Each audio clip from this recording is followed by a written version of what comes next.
Hello dear guys, hope you are doing great. In my previous videos, I have discussed about the periodic table, its classification, atomic size and ionization energies, along with their variations in the groups and the periods. तो आज जो topic मैं discuss करने जा रहा हूँ that is called as electron affinity. तो आज हम देखेंगे कि इलेक्ट्रॉन एफिनिटी क्या होती है, उसके अंदर कौन सी एग्जांपल्स शामिल होंगी, उसके ट्रेंड्स क्या होंगे. Then we will discuss some very important board examination questions. So let us see what is the electron affinity. So सबसे पहले हमें जो चीज़ इसमें अंडरस्टैंड करनी है वो ये कि हम इसको कैसे देखते हैं. What is the meaning of this affinity. Electron आप अच्छी तरह जानते हैं, electron is a charged particle. Affinity, what is the meaning of affinity? It means love or attraction. Love or attraction. So electron की जो अट्रैक्शन होगी किसी भी एलिमेंट की तरफ, हम उसको इलेक्ट्रॉन एफिनिटी का नाम देंगे. सो सबसे पहले हम इसको डिफाइन करते हैं. What is electron affinity? The amount of energy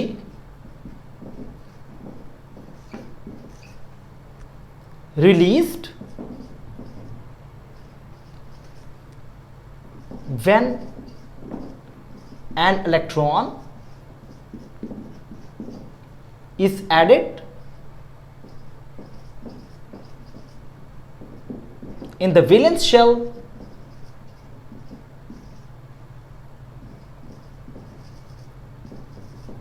of a gaseous atom, that is called as electron affinity. जरा दोबारा इसको रिकॉल करते हैं. वो कम से कम एनर्जी या वो एनर्जी जो रिलीज होती है, जो निकलती है, खारिज होती है जब कोई इलेक्ट्रॉन ऐड होता है valence shell of a gaseous atom के अंदर. लास्ट टाइम मैंने आपको अगर जिन स्टूडेंट्स से मेरी जो आयोनाइजेशन एनर्जी की प्रीवियस वीडियो नहीं देखी तो मैं रेकमेंड करूंगा कि काइंडली आप लोग उस वीडियो को ज़रूर देखें, क्योंकि आयोनाइजेशन एनर्जी और इलेक्ट्रॉन एफिनिटी इन दोनों का आपस में बहुत गहरा ताल्लुक है. जो लास्ट टाइम मैंने टर्म्स बताई, कुछ वेरिएशंस बताई ग्रुप्स के अंदर, पीरियड्स के अंदर, तो उनका भी वैसे ही ताल्लुक यहाँ इस टॉपिक में भी है. तो आप लोगों ने काइंडली उस वीडियो को भी ज़रूर देखना है ताकि आपको आइडिया हो कि हमारा आयोनाइजेशन एनर्जी और इलेक्ट्रॉन एफिनिटी के दरमियान आपस में क्या रिलेशनशिप एग्जिस्ट करता है. तो लेट्स सी, वो कम से कम एनर्जी जो रिलीज होती है जब किसी इलेक्ट्रॉन को valence shell of a gaseous atom में ऐड किया जाता है. इसका मतलब है कि जब किसी इलेक्ट्रॉन को ऐड करेंगे तो उसके रिजल्ट में एनर्जी रिलीज होगी. हाउ, कैसे? हमने आयोनाइजेशन एनर्जी को इस तरह देखा कि सपोज करें for example that was in sodium. थोड़ा सा रिकॉल कर रहा हूं जरा प्रीवियस लेक्चर. सोडियम 2 इलेक्ट्रॉन्स, पहले शेल में 2 इलेक्ट्रॉन, दूसरे शेल में 1 2 3 4 5 6 7 8 electrons, and in the last shell it carries 1 electron. तो टोटल कितने इलेक्ट्रॉन हो गए? 11. जब आप इस इलेक्ट्रॉन को निकालते हैं तो आप कहते हैं कि this sodium has been converted into Na+1.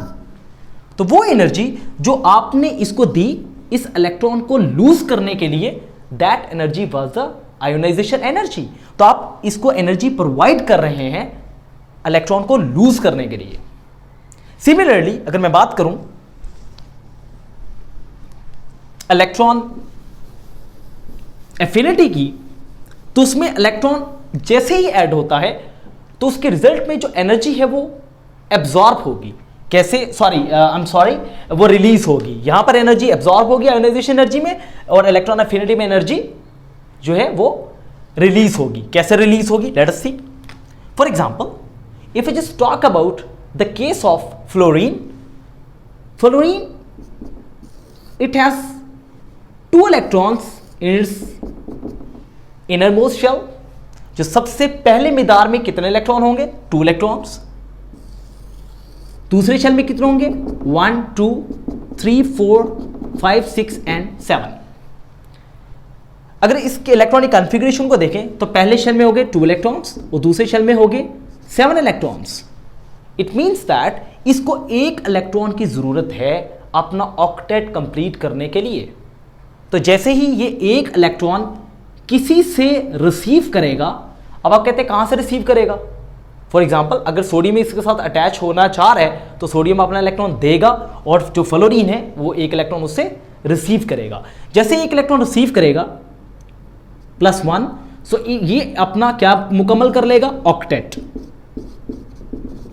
And it will be stable. ये स्टेबल हो जाएगा just like as a noble gases. Noble gases किसी से रिएक्ट नहीं करती, इनर्ट होती हैं, ठीक है। तो इसका मतलब है कि जब इलेक्ट्रॉन इसके अंदर ऐड होगा तो याद रखिएगा बच्चे, इसमें से जो एनर्जी है वो क्या होगी? रिलीज होगी। The energy will be released in this case. जब भी इलेक्ट्रॉन बाहर से कोई चीज ऐड होगी, राइट, तो उसके रिजल्ट में एनर्जी क्या होगी? रिलीज होगी। For example if this is the shell, this is an electron, if it is coming over here, then noise is creating। बस ऐसे ही समझ लीजिए कि जैसे इलेक्ट्रॉन इसमें आएगा तो एनर्जी इसके रिजल्ट में रिलीज होगी, एब्जॉर्ब नहीं होगी। एब्जॉर्ब कब होगी? जब आप बाहर से इसको एनर्जी प्रोवाइड करेंगे। ओके, सो तो हम ये देखेंगे कि अगर फ्लोरीन, अगर 1 इलेक्ट्रॉन, फ्लोरीन का जो एटम है वो 1 इलेक्ट्रॉन जब गेन करता है in order to complete its valence shell, so in order to be converted into the F-1, क्योंकि जैसे 1 इलेक्ट्रॉन पिक करेगा it will get charge having -1 charge, and जो एनर्जी रिलीज होगी वो कितनी होगी बेटा? That is -337 kilo joules per मोल। तो हमने ये भी देखा कि जैसे आयोनाइजेशन एनर्जी का यूनिट किलो जूल्स पर मोल था, इसी तरह इलेक्ट्रॉन एफिनिटी का भी क्या यूनिट होगा? किलो जूल्स पर मोल। सो यहां पर एक चीज बड़ी एक अंडरस्टैंड करने वाली है कि क्या एलिमेंट जो है वो 1 से ज्यादा इलेक्ट्रॉन गेन कर सकता है? तो बिल्कुल कर सकता है, क्योंकि हमने सिर्फ अभी बात की किसकी? फ्लोरीन की। अगर हम बात करें किसकी? ऑक्सीजन की, तो ऑक्सीजन को अपना वैलेंस शेल कंप्लीट करने के लिए 2 इलेक्ट्रॉन्स की रिक्वायरमेंट है, वो 2 इलेक्ट्रॉन चाहिए उसको। तो यहां पर जो केस है वो बड़ा इंटरेस्टिंग है। For example if this is oxygen, ये ऑक्सीजन क्या करता है? इसकी इलेक्ट्रॉनिक कॉन्फ़िगरेशन क्या है? 2 and 6। पहले शेल में 2 इलेक्ट्रॉन, दूसरे शेल में 6 इलेक्ट्रॉन। जब ये 1 इलेक्ट्रॉन गेन करता है तो क्या होता है? O-1 में कन्वर्ट हो जाता है। इसको हम क्या कह सकते हैं? Uni negative ion. Uni negative ion, uni negative ion, uni negative means जिसके ऊपर 1 नेगेटिव का चार्ज होता है, हम उसको यूनी नेगेटिव आयन का नाम देते हैं। और इसकी एनर्जी कितनी जो है वो रिलीज होगी? -141 kilo joules per mole. This energy will be released when a uni negative ion is form in case of oxygen, ठीक है। लेकिन अभी इसका ऑक्टेट मुकम्मल नहीं हुआ। व्हाई? बिकॉज यहां पर अब कितने इलेक्ट्रॉन होंगे? पहले शेल में 2 इलेक्ट्रॉन्स, दूसरे में होंगे 7 electrons. Still it needs 1 electron to complete its octet. अब ये क्या करेगा? It will gain 1 more electron. किसी से ले लेगा, किसी से भी ले सकता है। फॉर एग्जाम्पल मैं कहता हूं कि हमारे पास जो मैग्नीशियम होता है वो है +2 की फॉर्म में। मैग्नीशियम अपने 2 इलेक्ट्रॉन निकाल देता है, इसने अपना ऑक्टेट कंप्लीट करना होता है। तो ये 2 इलेक्ट्रॉन किसके पास आ गए? ऑक्सीजन के पास। 1 इलेक्ट्रॉन यहां से आया और दूसरा इलेक्ट्रॉन, सपोज करें इफ दिस ऑक्सीजन -1, अब आप कहां से शुरू करेंगे? यहां से स्टार्ट करेंगे आप। O-1, if it is going to gain 1 more electron, then it will be converted into O2-, means now this is not a uni-negative ion, this is a di-negative ion. So this is a di-negative ion. अब सबसे जो हैरानकुन इसमें जो बात है वो ये learn करने वाली है कि इसमें जो एनर्जी है उसको आप शो करते हैं ΔHEA second mean delta H means delta change, H for enthalpy, and EA stands for electron affinity, and 2 means second electron affinity. आपको याद है कि जब मैंने आपको बताया था कि आयोनाइजेशन एनर्जी अगर 2 हो सकती है तो इलेक्ट्रॉन एफिनिटी भी 2 हो सकती है. किस केस में? ऑक्सीजन के केस में.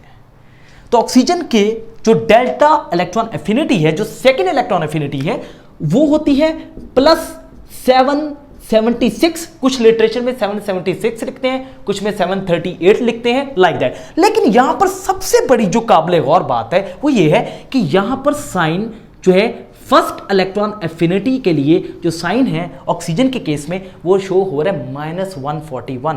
लेकिन यहां अगर गौर कीजिए तो यहां पर साइन किसका आ रहा है? प्लस का. Plus means what is the meaning of negative? What is the meaning of positive?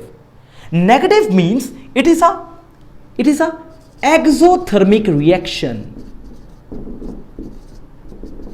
while in case of positive it means that this one is endothermic process. बड़ी हैरानकुन बात है कि आखिर ऐसा क्या हुआ है कि जब दूसरा इलेक्ट्रॉन आया है तो उसकी जो इलेक्ट्रॉन एफिनिटी है उसको हम पॉजिटिव साइन से शो कर रहे हैं. This is very very important question. ये बेसिक लेवल पे भी इंपॉर्टेंट है और ये बोर्ड एग्जामिनेशन के लेवल पे भी बहुत इंपॉर्टेंट क्वेश्चन है. तो आज इसका जवाब भी हम इसको क्लियर करेंगे, बिल्कुल क्लियर करेंगे. सो लेट अस सी कि what happens when the second electron is added in the valence shell of a uni negative ion. आखिर ऐसा क्या हुआ है कि उसने जो है वो एनर्जी को एब्जॉर्ब किया है. भाई एक चीज तो आपको समझ आ गई कि जब एक इलेक्ट्रॉन ऐड होता है तो उसके रिजल्ट में एनर्जी रिलीज होती है. ठीक है, जैसे इलेक्ट्रॉन आया एनर्जी रिलीज हुई. लेकिन जब दूसरा इलेक्ट्रॉन आएगा तो उस केस में क्या होगा? एनर्जी एब्जॉर्ब होगी. Very strange. Let us see. For example मैं अपनी सिंपलिसिटी के लिए क्या करता हूं, इस फ्लोरीन को रिप्लेस कर देता हूं. किससे? ऑक्सीजन से. ऑक्सीजन से मैंने रिप्लेस कर दिया. So what happens? मुझे यहां पे क्या करना पड़ेगा? Very easy. ऑक्सीजन जो है वो फ्लोरीन से पिछला एलिमेंट है, यानी कि इसके पहले शेल में 2 इलेक्ट्रॉन और दूसरे शेल में कितने इलेक्ट्रॉन होंगे? 6. 1 2 3 4 5 एंड 6 इलेक्ट्रॉन्स. इसको अपना ऑक्टेट कंप्लीट करना है. अब ये 1 इलेक्ट्रॉन, चले मैंने कह दिया आपको कि मैग्नीशियम से 1 इलेक्ट्रॉन ले लिया उसने. 1 इलेक्ट्रॉन ऐड हो गया. ऑब्वियसली हमें पता चला जैसे इलेक्ट्रॉन ऐड हुआ तो इसके रिजल्ट में एनर्जी क्या हुई? रिलीज हुई. लेकिन जब सेकेंड इलेक्ट्रॉन आएगा, when the second electron will come, will try to enter in the valence shell. Try to enter, जब दूसरा इलेक्ट्रॉन इस वैलेंस शेल में आने की कोशिश करेगा, second electron will try to enter in the valence shell of a uni negative oxygen ion. What happens? क्या होगा कि ये जो इलेक्ट्रॉन्स हैं, क्योंकि इस वक्त इस केस में ये पहले केस में ये क्या चीज है? So this one is oxygen O-1. तो इसने 1 इलेक्ट्रॉन मजीद पिक करना है. तो जैसे ये पिक करने की कोशिश करेगा तो ये जो पहले से ही जो नेगेटिव चार्ज है ये आने वाले इलेक्ट्रॉन को क्या करेगा? रिपेल करेगा. It will repel the new incoming electron. अगर ये इसको रिपेल करेगा, व्हाट हैपेंस? क्या होता है? ये एक चीज बेटा बड़ी जो है वो इंटरेस्टिंग है, आप बहुत आसानी से समझ सकते हैं. लेट अस सपोज करें ये 2 चीजें हैं. सपोज करें हमारे पास 2 एटम्स हैं. जब भी हम एटम्स को सेपरेट करने की कोशिश करते हैं तो आप उसको एनर्जी देते हैं. You will give that molecule energy. तो ये एटम्स क्या हो जाएंगे? सेपरेट. तो अगर दूर लेके जाने के लिए एनर्जी क्या हो रही है? एब्जॉर्ब हो रही है. और करीब जैसे ही एटम्स करीब आते हैं तो उसके रिजल्ट में एनर्जी रिलीज होती है. तो देखें व्हाट हैपेंस. जैसे ही ये इलेक्ट्रॉन, चले मैं इसको जो है वो किसी डिफरेंट कलर से शो करता हूं ताकि आपको समझ आ जाए. Like now I am showing that this blue is a second electron which tries to enter in the valence shell of a gaseous uni negative oxygen ion. तो जैसे ही इलेक्ट्रॉन इसमें ऐड होने की कोशिश करता है तो ये जो इलेक्ट्रॉन्स हैं ये इस इलेक्ट्रॉन को क्या करेंगे? रिपेल करेंगे. जब ये रिपेल करेंगे तो ये इलेक्ट्रॉन देखें ये बड़ी काबिल गौर बात है कि अक्सर स्टूडेंट इसमें कंफ्यूज होते हैं। देखें, इलेक्ट्रॉन आ तो जाएगा, इलेक्ट्रॉन तो ऐड होना ही होना है, इलेक्ट्रॉन विल बी एडेड, लेकिन ये इलेक्ट्रॉन इस इलेक्ट्रॉन को क्या करेंगे? रिपेल करेंगे, रिपेल करेंगे। रिपेल करने के रिजल्ट में एनर्जी क्या होगी? एब्जॉर्ब होगी। अब क्या हुआ? देखें, इलेक्ट्रॉन एंटर हुआ, एनर्जी रिलीज हुई, लेकिन आते आते आते आते उसकी जो एनर्जी वो क्या हुई? That was absorbed. तो एब्जॉर्ब क्यों हुई? Due to repulsion while release क्यों हुई? Due to addition. एडिशन हुई, इलेक्ट्रॉन ऐड हुआ, एनर्जी जो है वो क्या हुई? रिलीज हुई, लेकिन रिपल्शन के रिजल्ट में क्या हुई? एनर्जी एब्सॉर्ब हुई। अब ये जो एब्सॉर्ब्ड एनर्जी है, ये जो रिलीज्ड एनर्जी से क्या होगी? ज्यादा होगी। यही वो वजह है कि हम लोग सेकंड इलेक्ट्रॉन एफिनिटी को पॉजिटिव साइन से शो करते हैं। Once again I repeat that, मैं समराइज करता हूं कि जैसे ही ऑक्सीजन के वैलेंस शेल में इलेक्ट्रॉन पहला आएगा तो एनर्जी ऑब्वियसली क्या करेगी? रिलीज होगी, क्योंकि जैसे ही इलेक्ट्रॉन ऐड होगा एनर्जी रिलीज होगी। लेकिन जब दूसरा इलेक्ट्रॉन आने की कोशिश करेगा, ऐड तो वो हो जाएगा, एनर्जी तो रिलीज होगी, लेकिन आने के दौरान जो पहले से जो negative charge uni negative oxygen का आयन है वो आने वाले इनकमिंग इलेक्ट्रॉन को रिपेल करेगा। उसके रिपल्शन की वजह से एनर्जी क्या होगी बेटा?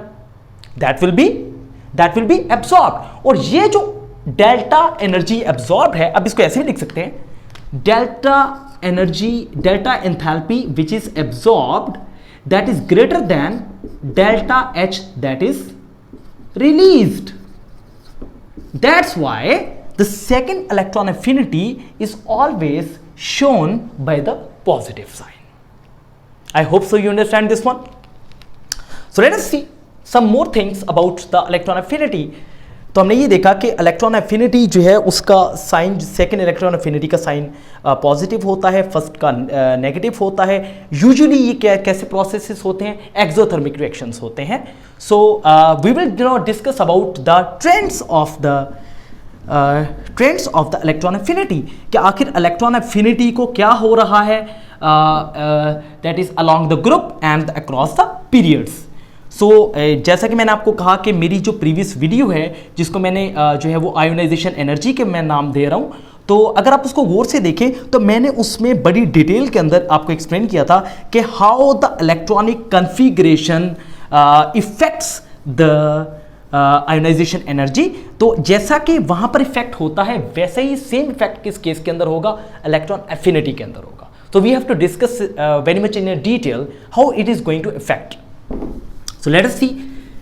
So my dear, I have written something over here on the board in order to save my time. मैंने अपना टाइम को थोड़ा सा सेव किया, इसको वैल्यूज को पहले से लिख लिया।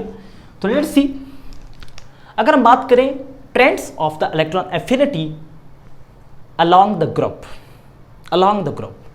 तो हम देखते हैं as we are moving from top to bottom, the electron affinity is going to decrease.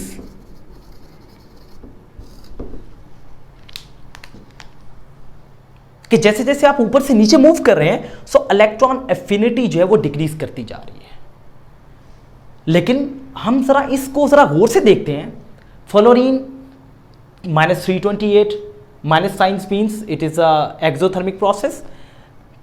Don't confuse minus with the decrease. Fine. So this is not mathematics. There is hell of difference between the mathematics and the chemistry. Chemistry के अंदर हम minus का ये मतलब नहीं कि ये बड़ी है छोटी है, माइनस का मतलब कि ये एक्सोथर्मिक रिएक्शन है और पॉजिटिव का मतलब है ये एंडोथर्मिक रिएक्शन है। तो -328 -349, वेरी स्ट्रेंज। अभी मैंने कहा कि टॉप टू बॉटम जाएंगे तो electron affinity is going to decrease, okay. लेकिन अगर हम देखें तो पहले ही दो हमारे पास जो एलिमेंट्स हैं जो इस हेलोजन के, इनको हेलोजेंस कहते हैं, विच आर सॉल्ट फॉर्मर्स, इसके अंदर क्या आ चुके वेरिएशन। उसके बाद regular trend and regular trend, top to bottom जा रहा हूं तो क्या कर रही है, डिक्रीज कर रही है। पहली बात तो ये कि top to bottom electron affinity decrease क्यों करती है, इस ये सवाल देखें। वेरी सिंपल, इसका जवाब बहुत आसान है। हम कैसे बात करते हैं, हम कहते हैं as we move from top to bottom then atomic size increases। Very simple, simple सी बात है कि जैसे जैसे अगर हम टॉप टू बॉटम मूव करेंगे तो एटम का जो साइज है वो क्या करता है, that is going to be increased. जब साइज अगर इंक्रीज कर रहा है, अगर इसका साइज इंक्रीज कर रहा है तो इसका क्या मतलब हुआ कि न्यूक्लियस की वैलेंस शेल से अट्रैक्शन क्या हो रही है, कम हो रही है। तो न्यूक्लियस की वैलेंस शेल से पहले ही अट्रैक्शन कम हो रही है, तो बाहर वाले इलेक्ट्रॉन को वो वेलकम आसानी से नहीं करेगा। यही बात समझने वाली है कि अगर आप बाहर से इसके अगर देखें, अगर इसके अंदर आप इलेक्ट्रॉन ऐड करना चाहते हैं, इसके अंदर ऐड करना चाहते हैं, इसके अंदर ऐड करना चाहते हैं, या इसके अंदर ऐड करना चाहते हैं, तो सबसे आसानी से इलेक्ट्रॉन किस में ऐड होगा, जिसका साइज क्या होगा, छोटा होगा। क्योंकि जिसका साइज बड़ा है उसमें इलेक्ट्रॉन आसानी से ऐड नहीं होगा, क्योंकि न्यूक्लियस की इतनी पुल नहीं है इस इलेक्ट्रॉन को अट्रैक्ट करने की। तो ये तो बात समझ में आ गई, ये बात समझ में आ गई। लेकिन यहां पर हमारे पास कुछ वेरिएशन आ रही है, दैट वेरिएशन इज फ्लोरीन की जो इलेक्ट्रॉन एफिनिटी है वो क्लोरीन से क्या है, कम है। हालांकि फ्लोरीन की ज्यादा होनी चाहिए थी एज कंपेयर टू क्लोरीन से। जिसका बहुत ही सिंपल सा इसका जवाब ये है, very easy to understand that. For example, इसका जवाब आपको कहां से मिलेगा, by the help of a shell diagram. अगर हम इसकी शेल डायग्राम ड्रॉ करें दोनों केसेस में, let us talk about fluorine.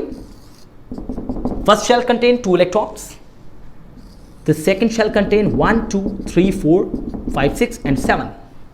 इसी तरह हम बात करते हैं किसकी, क्लोरीन की, जिसके पहले शेल में कितने हैं, 2 इलेक्ट्रॉन्स, दूसरे में कितने हैं, 1 2 3 4 5 6 7 8, and it has one more shell, that is valence shell. It contain one more 1 2 3 4 5 6 and 7 electrons. अब इलेक्ट्रॉन इसमें भी ऐड होना है, इसको ब्लू से शो करता हूं। इलेक्ट्रॉन ने यहां भी ऐड होना है और इलेक्ट्रॉन ने यहां पे भी ऐड होना है, तब जाके उसकी क्या होगी, इलेक्ट्रॉन एफिनिटी। लेकिन सवाल यह है कि होना चाहिए था कि फ्लोरीन की ज्यादा होनी चाहिए थी और क्लोरीन की क्या होनी चाहिए थी, कम होनी चाहिए थी, लेकिन क्लोरीन की ज्यादा है। उसकी वजह यह है कि जो फ्लोरीन है उसका साइज क्या है, स्मॉल। इसका साइज क्या है, स्मॉल साइज स्मॉल है। अगर साइज स्मॉल है तो इसकी charge density is greater, charge density means कि इसके ऊपर ज्यादा चार्ज है, ज्यादा इलेक्ट्रॉन स्प्रेड हुए हैं, साइज छोटा है, कंपैक्ट साइज है, और चार्ज क्या है, ज्यादा स्प्रेडेड है। या आप इसको ये भी कह सकते हैं कि अगर चार्ज डेंसिटी ग्रेटर, या आप इसकी जगह ये कह सकते हैं thick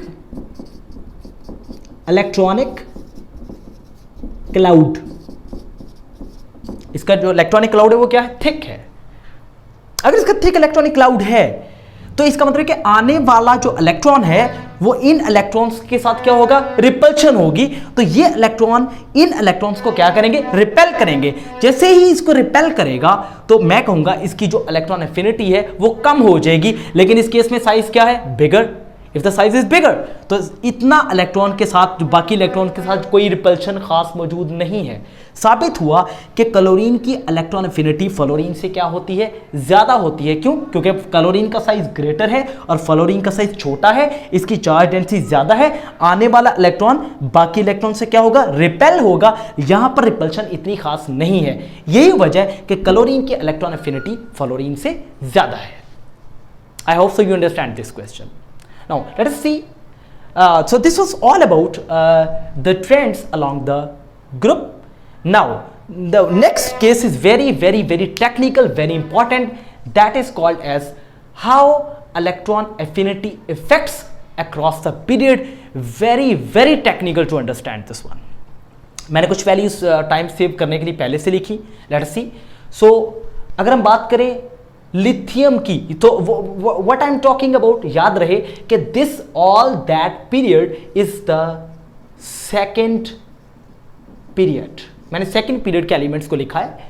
lithium, beryllium, boron, carbon, nitrogen, oxygen and fluorine. That's it. तो अगर लिथियम की देखें तो कितनी है? -59. Very strange. Beryllium 0, boron -26.7, carbon 153, nitrogen -7, oxygen -141 and fluorine -328. सबसे पहले एक स्टेटमेंट पास करूंगा. वो स्टेटमेंट क्या है? along, sorry, that is across, not along. Across the period, the electron affinity increases. Along the period, the electron affinity increases. क्यों increase करती है? उसकी क्या वजह है? क्योंकि जैसे जैसे आप लेफ्ट राइट मूव करेंगे तो न्यूक्लियर चार्ज बढ़ता जाएगा. जितना न्यूक्लियर चार्ज बढ़ता जाएगा उतनी इलेक्ट्रॉन के साथ जो अट्रैक्शन है वो बढ़ती जाएगी. तो ऑब्वियसली लेफ्ट राइट जाना जैसे ही जाएगा तो इसकी इलेक्ट्रॉन एफिनिटी क्या होनी चाहिए? इंक्रीज करनी चाहिए. लेकिन जरा गौर करते हैं. ओके, 59 पहले ही दो जो एलिमेंट्स के अंदर क्या चीज पाई जा रही है? Irregular trend. ये ट्रेंड रेगुलर है ही नहीं. -59, 0, हालांकि इसको इस वैल्यू से क्या होना चाहिए था? ज्यादा. यहां पर don't confuse with the minus. Fine. अगर आप कंफ्यूज होते हैं तो आप इस माइनस साइन को आप रिमूव भी कर सकते हैं. This is up to you. फिर -59, 0, -26.7. तो यहां से जैसे आगे गए तो क्या करेगी? इंक्रीज कर गई. आगे गए, इंक्रीज कर गई. तो उसके आगे गए फिर क्या होगी? डिक्रीज होगी. Very strange. नेक्स्ट वन क्या हुआ? इंक्रीज कर गई और फिर इंक्रीज कर गई. इसका मतलब है कि यहां पर रेगुलर ट्रेंड है, यहां पर भी रेगुलर ट्रेंड है, यहां पर इर्रेगुलर ट्रेंड है और नाइट्रोजन के अंदर भी क्या चीज पाई जा रही है? Irregular trend. It's very interesting case. So इसका जवाब आपको बिल्कुल मेरी प्रीवियस वीडियो से भी मिल सकता है जब मैंने इलेक्ट्रॉनिक कॉन्फ़िगरेशन को लिखा. और इसमें मैंने एक ही चीज आपको जो है ना वो बड़ी डिटेल में आपसे मैंने डिस्कस की थी कि एक स्टेटमेंट है, एक रूल है, एक लॉ है कि half filled and the fully filled orbitals are the most stable orbitals. जो हाफ फिल्ड होते हैं या जो फुली फिल्ड ऑर्बिटल्स होते हैं वो सबसे ज्यादा स्टेबल होते हैं. ठीक है. तो आप कहेंगे पहला सवाल, यानी बारी बारी हम हर एलिमेंट को इसमें पीरियड 2 में डिस्कस करने की कोशिश करते हैं. पहला सवाल, लिथियम तो इलेक्ट्रॉन देता है. ये तो इलेक्ट्रोपॉजिटिव मेटल है. For example, if I just talk about the lithium, I say that lithium के पहले शेल में होते हैं 2 इलेक्ट्रॉन्स, दूसरे में होते हैं उसके 1 इलेक्ट्रॉन. तो lithium that is electro positive metal. तो मेटल्स तो हमेशा अमूमन क्या बनाती हैं? M+1 की फॉर्म में. ये इलेक्ट्रॉन्स को लूज करती हैं. लेकिन बड़ी अजीब सी बात है कि क्या मेटल इलेक्ट्रॉन इसके अंदर इसके शेल में ऐड हो सकता है? M- बना सकता है. ठीक है. तो बिल्कुल बना सकता है. एफिनिटी है, ये अट्रैक्शन है, ये एक एनर्जी है जो एनर्जी रिलीज हो रही है, एक पैरामीटर है. ठीक है. तो इलेक्ट्रॉन जैसे ही ऐड होगा तो इसके रिजल्ट में जो एनर्जी है वो कितनी रिलीज होगी? -59. तो आप कहते हैं तो सर आप ये देखें तो -59 this is very huge value as compare to the beryllium के मुकाबले में देखें तो ये -59 कुछ वैल्यू रखती है.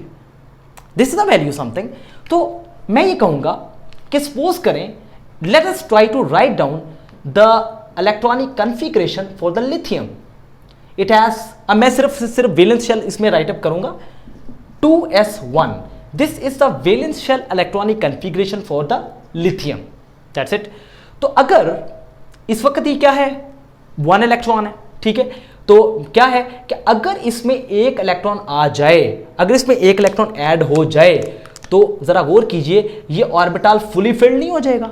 This will behave like as a beryllium, right. So इसका ऑर्बिटल फुली फिल्ड है। इसका मतलब ये हुआ कि लिथियम इलेक्ट्रॉन की एफिनिटी रखता है as compare to the beryllium. लेकिन बेरिलियम में इलेक्ट्रॉनिक कॉन्फ़िगरेशन क्या होगी, समझे कि यही बेरिलियम, अगर मैं इस लिथियम को मिटा के क्या लिख दूं, बेरिलियम लिख दूं, तो 2 इलेक्ट्रॉन्स के 2s कंप्लीट है। इसका मतलब है कि इसका जो ऑर्बिटल है वो क्या है, फुली फिल्ड है, 2s फुली फिल्ड है। तो 2s का फुली फिल्ड होना एक स्टेबिलिटी को शो करता है। तो यही वजह कि जो बेरिलियम है वो मजीद इलेक्ट्रॉन को लेने की एबिलिटी नहीं रखता, दे सकता है लेकिन ले नहीं सकता। दैट्स वाई इसकी जो इलेक्ट्रॉन एफिनिटी है अक्सर उसको लिटरेचर में 0 किलो जूल्स पर मोल साइन से शो किया जाता है। Next one is boron. आगे रेगुलर ट्रेंड है, कार्बन की ज्यादा है, ठीक है। लेकिन एक चीज बड़ी इंटरेस्टिंग डिस्कस करूंगा, अगर हम बात करें किसकी, कार्बन एंड ऑक्सीजन की, ये बाद में डिस्कस करूंगा कि आखिर ऑक्सीजन की कार्बन से कम क्यों है, वेरी इंटरेस्टिंग। लेकिन यहां पर देखें तो इस केस में कार्बन की that is -153 obviously, and next one is nitrogen that is -7, this is the case. So nitrogen -7, ये रेगुलर ट्रेंड जा रहा है, यहां पर इरेगुलर है। उसकी वजह क्या है, अक्सर लिटरेचर में नाइट्रोजन की भी इलेक्ट्रॉन एफिनिटी जो वैल्यू है उसको 0 से रिप्रेजेंट किया जाता है। किससे रिप्रेजेंट किया जाता है, 0 से, ठीक है। सो क्यों, ऐसा क्यों है, -7 भी अप्रॉक्सीमेटली टू द 0 है, बहुत करीब है उसके। तो नाइट्रोजन की इलेक्ट्रॉनिक कॉन्फ़िगरेशन देखें तो जैसा कि मैंने आपको प्रीवियस लेक्चर में बताया, इट्स 2s, सिर्फ वैलेंस से लिखूंगा मैं, 2s2, 2px1, 2py1 and 2pz1। तो अगर इसको देखें तो इसके ऑर्बिटल्स क्या हैं, half filled and the fully field. तो ये स्टेबल कॉन्फ़िगरेशन है। तो अगर आप इसमें से बाहर से फोर्सली इलेक्ट्रॉन देना चाहते हैं, अगर आप बाहर से फोर्सली इलेक्ट्रॉन देना चाहते हैं तो ये इसको रिपेल करेगा, कहेगा मुझे लेने की जरूरत ही नहीं है। क्यों, क्योंकि मेरे पास ऑलरेडी स्टेबिलिटी बहुत ज्यादा मौजूद है। Why will take the electron, I hope to you understand this one. And what happens in this case of the oxygen, oxygen की जो वैल्यू कम है as compare to the carbon से। ऑक्सीजन की वैल्यू कम क्यों है, क्योंकि ऑक्सीजन के पास, ऑक्सीजन की इलेक्ट्रॉनिक कॉन्फ़िगरेशन क्या होगी, 2s2, 2px1, 2py1, 2pz1 and अब इसमें एक इलेक्ट्रॉन है पड़ा हुआ है, ठीक है। तो ये बिल्कुल, ये तो इसकी जो इलेक्ट्रॉन एफिनिटी वैल्यू वो कम है। वो कम क्यों है, उसकी क्या वजह, उसकी वजह यह है कि ये इलेक्ट्रॉन को लूज करने की एबिलिटी ज्यादा रखेगा ताकि इलेक्ट्रॉन निकल जाए, यहां से इलेक्ट्रॉन निकल जाए, क्योंकि जैसे निकालेगा तो it will behave like as a half filled and the fully filled, ठीक है। तो क्या होगा कि ये half filled and fully filled को ओबे करने की कोशिश करेगा एक इलेक्ट्रॉन को रिलीज करके। तो ये एक इलेक्ट्रॉन को लेगा क्यों, why it will accept the 1 electron. Very genuine सी एक लॉजिक हमारे पास बनती है कि इलेक्ट्रॉन की एफिनिटी इसकी कम है। क्यों कम है, क्योंकि ये एक इलेक्ट्रॉन को लूज करना चाहता है, एक इलेक्ट्रॉन को गेन नहीं करना चाहता। इनके ये फ्लोरीन की तरह नहीं बनना चाहता, ये कैसे बनना चाहता है, नाइट्रोजन की तरह। आई hope so you understand this one. So this is a very interesting point. और उसके बाद then once again the trend is very regular in this case. So carbon के केस में क्या है, let us see carbon, what is that? This is the case carbon. तो carbon की जो है वो इलेक्ट्रॉन एफिनिटी ज्यादा क्यों है, क्योंकि वो चाहता है कि एक electron, this is the valence shell electronic configuration for carbon, it is 2s2, 2px1, 2py1। So I am talking about ground state of carbon. This is the ground state of carbon. तो ये ground state है carbon की। तो ये चाहेगा कि एक electron इसमें ऐड हो ताकि ये कैसे बन सके, नाइट्रोजन की तरह बिहेव कर सके। तो तमाम एलिमेंट्स कोशिश करते हैं इस केस में इलेक्ट्रॉन एफिनिटी का देखने डायरेक्टली किस चीज से ताल्लुक है, इलेक्ट्रॉन एफिनिटी और आयोनाइजेशन एनर्जी का, दोनों का एक ही स्टेटमेंट से गहरा ताल्लुक है अगर हम बात करें अक्रॉस द पीरियड्स की। और वो सेंटेंस क्या है कि half filled and the fully filled orbitals are the most stable orbitals. I hope so you enjoyed the lecture. Right. So this was all about the electron affinity. मैं summarise करता हूँ, हमने क्या डिस्कस किया, electron affinity की definition देखी, उसकी example देखी, फिर हमने उसके ट्रेंड्स देखे along the group and across the period, फिर हमने ये देखा कि उनमें वेरिएशंस आती हैं और वेरिएशंस क्यों आती हैं, और रिगार्डिंग टू बोर्ड एग्जामिनेशन जो है वो क्वेश्चन कैसे बनेगा। लेकिन अब मैं जरा थोड़ा सा एक चीज आपको और बता दूं। Okay, let us try to draw the graph of this one. अगर इसका ग्राफ ड्रॉ करें तो कैसे बनेगा, let us see how we will just draw the graph. It's very very very interesting. जैसा कि मैंने आपको, अगर आपको याद हो तो मैंने आयोनाइजेशन एनर्जी में भी या एटॉमिक रेडियस में मैंने आपको एक ग्राफिकल जो है एक्सप्लेनेशन दी थी, तो इसमें भी हम जो है वो थोड़ा सा ग्राफिकली एक्सप्लेन करते हैं। How, let us see, very interesting. What will we use, delta H electron affinity, and this is the first electron affinity, first one, and over here I will just try to draw the period 2 period second period के elements को draw करने की कोशिश करेंगे। Okay fine. सो चले इसमें मैं एक एलिमेंट मजीद शामिल कर लेता हूं, that is fluorine then neon, और इसकी इलेक्ट्रॉन एफिनिटी की वैल्यू क्या होगी, जीरो। जीरो क्यों होगी, क्योंकि इसका ऑक्टेट कंप्लीट है, ना तो इलेक्ट्रॉन देता है ना ही इलेक्ट्रॉन लेता है, नोबल गैस स्टेबल है, राइट। इलेक्ट्रॉन आप डाल तो सकते हैं आप, लेकिन वो अट्रैक्शन होगी नहीं, इतनी उसकी अट्रैक्शन होगी नहीं, तो हम इसको कैसे शो करेंगे, निल साइन से, जीरो से, ठीक है, 0 kilo joules per mole. Okay, so this is period 2। अगर हम इस जरा पहले एलिमेंट की बात करते हैं तो मैं कहता हूं that is lithium, that is okay. आप अपनी मर्जी से स्केल कोई भी ड्रॉ कर सकते हैं, मैं अपनी सिंप्लिसिटी के लिए स्केल ऐसे ड्रॉ करता हूं। लेट अस सपोज मैंने यहां रखा 0 किलो जूल्स पर मोल, यहां रखता हूं मैं 50, यहां रख लेता हूं 100, यहां रख लेता हूं 150, यहां रख लेता हूं 200, यहां रख लेते हैं 250, देन एटसेट्रा। अब थोड़ा सा आगे मूव कर लेते हैं, 250, नेक्स्ट वन इज 300, फाइन। आप अपनी मर्जी से अपना कोई भी जो है वो स्केल लेना पसंद करें, आप ले सकते हैं, this is up to you, ठीक है। So 300 etcetera. चले let us try to draw the graph of that. तो लिथियम, मैंने कहा कि लिथियम की जो है वो इलेक्ट्रॉन एफिनिटी कितनी है, -59, तो अप्रॉक्सीमेटली 60 के पास होगी। चले मैंने इसको एस्टिमेटेड जो डॉट है वो मैंने कहाँ लगा दिया, लिथियम का, like for example if the lithium is going to be starting from here, चले मैं यहाँ से लिथियम को ड्रॉ कर लेता हूँ। मैं कहता हूँ कि यहाँ से दिस वन इज लाइक, चलें सॉरी, ओके, सो 50 से राउंड अबाउट दिस वन, तो मैं कहता हूं कि ये है जनाब आपके पास सबसे पहले, दैट इज लिथियम। लिथियम की यहां पर इलेक्ट्रॉन एफिनिटी है, बड़ा इंटरेस्टिंग सा इसका ग्राफ आएगा, लेट अस सी, इसका एक W बनेगा, लेट अस सी। तो देखिए आगे है इसका क्या बना, नेक्स्ट वन इज बेरिलियम, तो किधर आ जाएगी, जीरो पे आ जाएगी ना बेरिलियम की, तो मैंने ग्राफ को किधर ले आया, नीचे की तरफ, like that. So this one is beryllium, तो बेरिलियम कहां पर आ गया, इलेक्ट्रॉन एफिनिटी क्या हुई, 0। उसके बाद देन वंस अगेन इंक्रीज हुई क्या, बोरॉन की, तो कितने पे आ गई, -26, तो ये 0 और 50 का तकरीबन क्या होगा, हाफ होगा, तो मैं कहूंगा थोड़ा सा इसको ऊपर की तरफ ये गया, लाइक दैट। तो this one is what, that was boron, this one lithium and this one was a beryllium, boron. Okay, तो नेक्स्ट वन कार्बन 153, एक एब्रप्ट क्या आई, चेंज आई। So let us try to draw the graph of this one, carbon 153, इसका मतलब कि ये 150 के पास है, तो मैंने इस स्केल को इसको यहां से ज्वाइन कर लिया, लाइक दैट। तो मैंने कहा for example this one is, यहां पर हमारे पास कैसे आएगा, ये स्केल को यहां तक ले गए, तो this one is the carbon, तो ये हमारे पास यहां पर क्या, कौन सा एलिमेंट आ गया, इट्स अ कार्बन। और उस कार्बन के बाद then what happens, once again फिर एब्रप्ट डिक्रीज आया, -7, तो मैं कहूंगा ये कहां तक चला गया, नीचे, लाइक दैट, दिस वन यहां तक आ गया। So this was one for the nitrogen, the electron affinity value were abruptly going to be decreased. The next one is oxygen, 141, once again it is just going to be increased like that. So once again it is less than 150, so you can say that it is 141 यहाँ पर। तो ये हमारे पास क्या चीज़ आ गई, oxygen, and next one is fluorine, and that is going to be increased more and more like that, this one. So गौर कीजिए graph कैसा आ रहा है, W.